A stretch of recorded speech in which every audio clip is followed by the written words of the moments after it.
It started on a quiet Thursday evening, the kind of night where the world feels at peace, where the wind carries the last whispers of autumn. Evelyn sat curled up on her couch, wrapped in a soft blanket, the glow of a reading lamp casting shadows on the walls.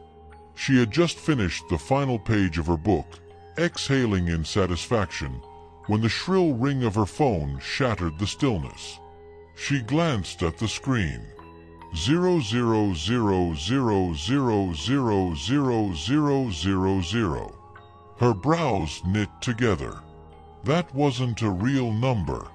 For a moment, she debated letting it go to voicemail, but curiosity won out.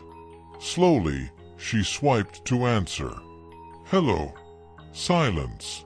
Not the ordinary kind, but something deeper, unnatural. It pressed against her ears, thick and suffocating, like a presence on the other end was listening but refusing to breathe. A chill settled in her chest. She was about to hang up when she heard it. A whisper. Help me. The words barely broke through the static, so faint she almost thought she imagined them. Evelyn sat up, gripping the phone tighter. Who is this? She asked, her voice hushed. The silence stretched. Then, click. The call ended. For a long moment, she sat there, the unease curling around her like a phantom itself.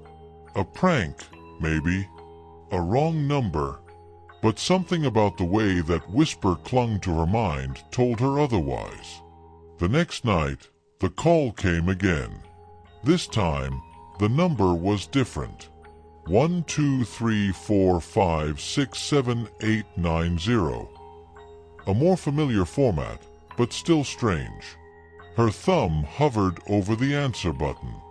She shouldn't, but she did. Hello. The same suffocating silence. Then the whisper. Help me. Her heartbeat slammed against her ribs. It was the same voice, but now it sounded weaker. Desperate. Her throat went dry. Who are you? What do you need help with? A long pause. Then, in a ragged breath. Get out of the house. Click. Evelyn sat frozen, her body rigid. The room around her suddenly felt unfamiliar, too dark, too still. She turned her head slowly, scanning the space. The blanket on the couch. The half-drunk tea on the table. The book she had finished. Everything was as it should be. And yet, a chill ran through her. Something felt wrong. She turned off her phone and tried to push it from her mind, but sleep never came easy that night. She tossed and turned, the words looping in her head. Get out of the house.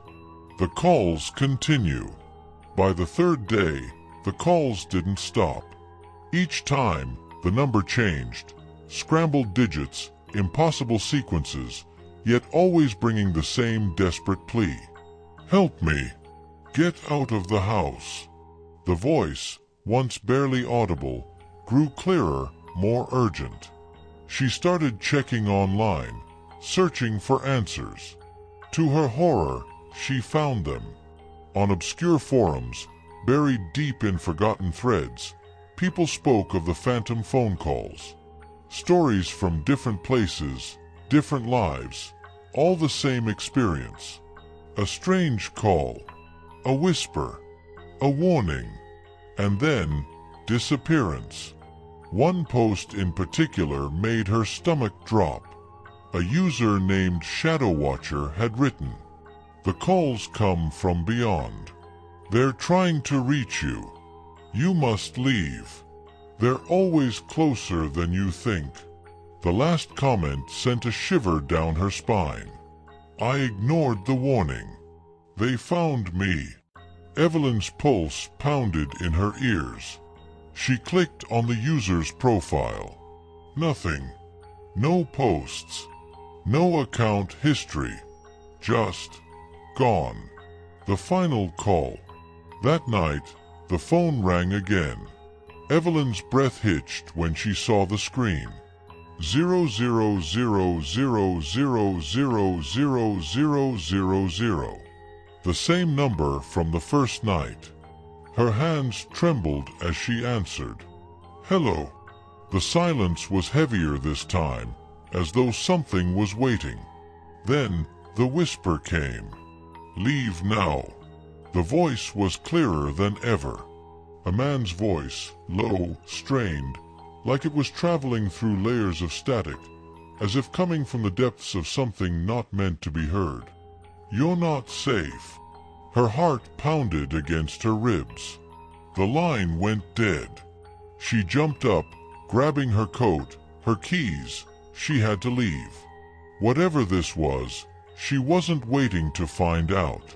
Then, a sound. A creak. It came from behind her. Evelyn turned, her breath catching in her throat. A figure stood in the doorway. A shadow, featureless, still, watching. Her phone buzzed in her hand. A new message. With shaking fingers, she looked at the screen. We're here. The lights flickered. The last thing Evelyn heard was her phone slipping from her grasp as the darkness swallowed her whole. Epilogue. Evelyn was never heard from again. Her apartment remained untouched, the teacup still resting on the table, the book open to its final page. Days later, her phone was found. A single missed call on the screen. 0000000000. And one final message. You're next.